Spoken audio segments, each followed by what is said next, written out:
مشکات کے اندر ہے کہ حضرت جبریل ایک مرتبہ نبی کریم صلی اللہ علیہ وسلم کی خدمت میں حاضر تھے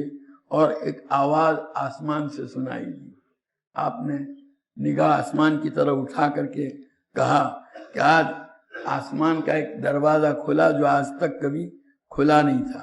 اور اس میں سے ایک فرشتہ نیچے آ رہا ہے جو کبھی زمین پر آیا نہیں تھا۔ اس فرشتے نے آ کر نبی کریم صلی اللہ تعالیٰ علیہ وسلم کی خدمت میں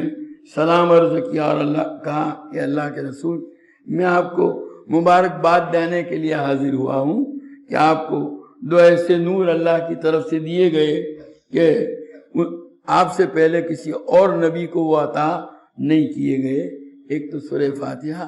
اور دوسرا سورہ بقرہ کی آخری آیتیں دعا کی ہیں، اور یہ دعا جو بھی مانگے گا اللہ تعالیٰ اس کو قبول فرمائیں گے۔ یہ بھی اس کی فضیلت کے اندر بتلایا گیا ہے۔ ترمذی شریف کی روایت ہے کہ نبی کریم صلی اللہ علیہ وسلم نے فرمایا کہ سورہ فاتحہ اللہ تعالیٰ نے سورہ فاتحہ ایک ایسی صورت مجھے عطا فرمائی جو نہ توریت میں ہے، نہ انجیل میں ہے، نہ زبور میں ہے، نہ قرآن میں اس جیسی کوئی صورت ہے،